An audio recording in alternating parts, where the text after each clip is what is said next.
নমস্কার বন্ধুরা, কেমন আছেন সবাই? নিশ্চয়ই ভীষণ ভালো আছেন। Welcome to my cooking channel. মায়ের সহজ রান্নায় সবাইকে জানাই স্বাগত। আজকে আমি একটা রান্না নিয়ে এসেছি, সেটা ডালিয়ার পোলাও। চালের পোলাও আপনারা সবাই খেয়েছেন। আজকে আমি করে দেখাবো ডালিয়ার পোলাও। আমার মনে হয় আপনাদের অনেকেরই এটা ভালো লাগবে, একটু মুখটা বদলেও যাবে। আমি ডালিয়াটাকে 2 কাপ ডালিয়া নিয়ে নিয়েছি, সেটাকে 3-4 বার ধুয়ে দেখুন একদম ঝরঝরে করে রেখে দিয়েছি জল ঝরিয়ে। যেরকমভাবে চালের পোলাও করি আমরা, সেরকমভাবেই কিন্তু ডালিয়ার পোলাওটা করব। আর এটা ব্রেকফাস্ট বলুন, ডিনার বলুন, অনেকে লাঞ্চেও খেতে পারবেন। বেশ সুস্বাদু হয়, আর ডালিয়া তো ভীষণ উপকারী।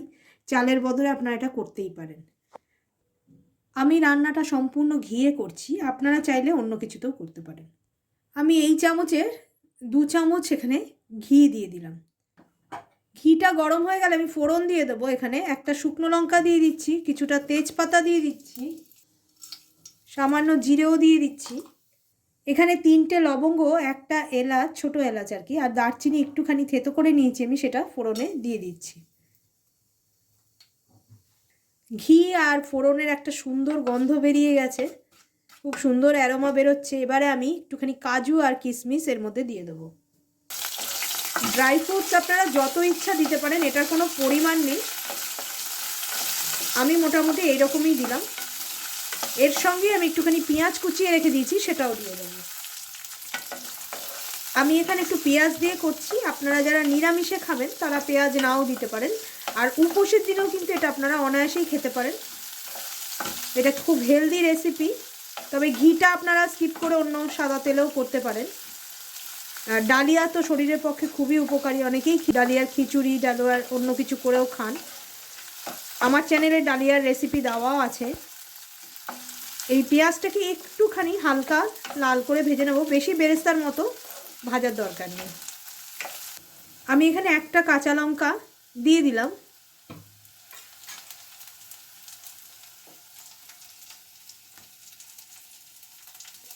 এখানে আমি কিছু সবজি দিয়েছি আমার পছন্দ মতো, বিনস, ফুলকপি, গাজর আর কড়াইশুঁটি। আপনারা চাইলে আরও কিছু সবজি দিতে পারেন, বা বিনা সবজিতেও কিন্তু আপনারা এটা করতে পারেন।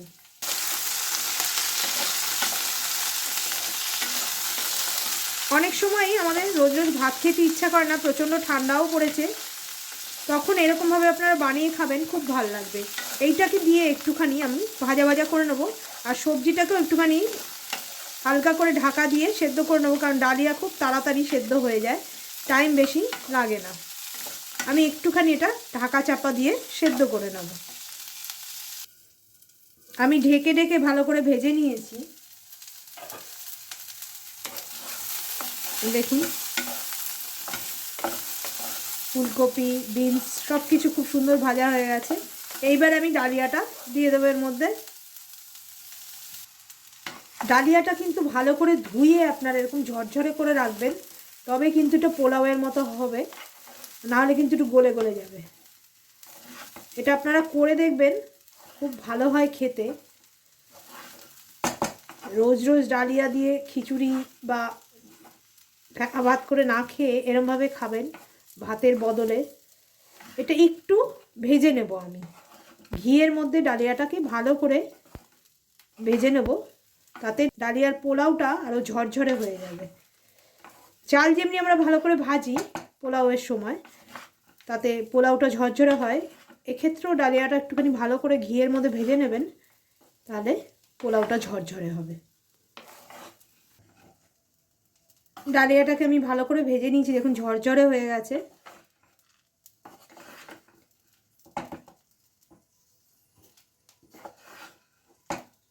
আর ভাজার দরকার নেই, আপনারা চাইলে আরও বেশি করে ঘি দিতে পারেন, আমি 2 চামচই দিলাম। এইবারে আমি ডালিয়াতে জল দেব, প্রথমে অল্পই জল দেব, তারপরে লাগলে আমি পরে আবার দেব। এই কাপে আমি 2 কাপ ডালিয়া নিয়েছি, আমি এই কাপের মাপেই জলটা দেব।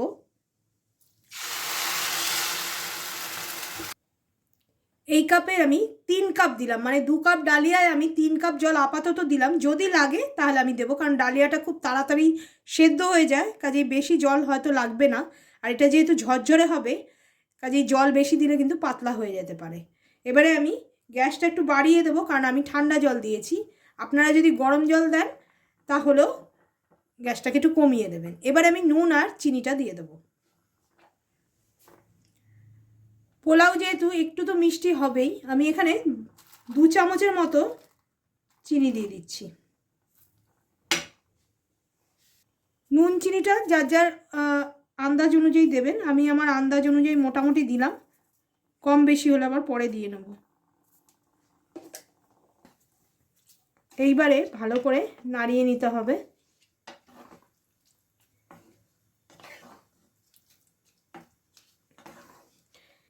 এটা কিন্তু আপনারা শুধু শুধুই খেতে পারবেন, এর সঙ্গে আর কিচ্ছু লাগবে না। আপনারা বাড়িতে অবশ্যই একবার করে ট্রাই করবেন। এটা আমার মনে হয় একদম অন্যরকম লাগবে, খুব খেতে ভালো লাগবে। চালের তো পোলাও আমরা অনেকেই খাই, ডালিয়ার পোলাও একবার করে দেখবেন। আমি এবারে একটু ঢেকে দেব সবজি আর ডালিয়া সেদ্ধ হওয়ার জন্য।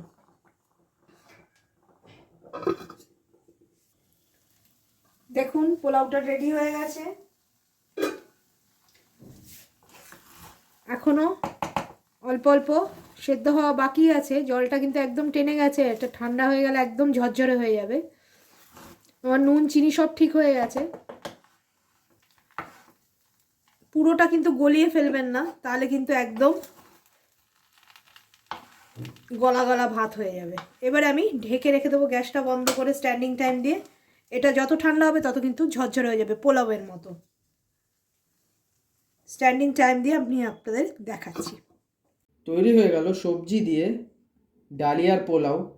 আপনারা তো ডালিয়া দিয়ে অনেক ধরনের রেসিপি খেয়েছেন, এই ডালিয়ার পোলাওটা আপনারা খেয়ে দেখুন। আমার মনে হয় আপনাদের সবার খুব ভালো লাগবে। আর এই পোলাওটা যত ঠান্ডা হবে তত কিন্তু বেশি ঝরঝরে হবে। আর শীতের দিনে গরম গরম ডালিয়ার পোলাও, আর কিছুই লাগবে না। রান্নাটা আপনারা অবশ্যই কিন্তু ট্রাই করবেন, আর আমাদের কমেন্টের মাধ্যমে লিখে জানাবেন আপনাদের রান্নাটা কেমন লাগলো। যারা এখনও সাবস্ক্রাইব করেননি আমাদের চ্যানেলটাকে, তারা সাবস্ক্রাইব করে দেবেন, আর পাশে থাকা যে অল বাটনটি আছে ওটা ক্লিক করে দেবেন। আর বেশি বেশি করে ভিডিওটাকে লাইক করবেন, বন্ধু বান্ধব আর রিলেটিভসদের সাথে বেশি বেশি করে শেয়ার করবেন, সাবস্ক্রাইব করবেন, পাশে থাকা অল বাটনটি ক্লিক করে দেবেন এমনি ঘরোয়া আর রোজকার রান্নার নোটিফিকেশন পাওয়ার জন্য। ধন্যবাদ।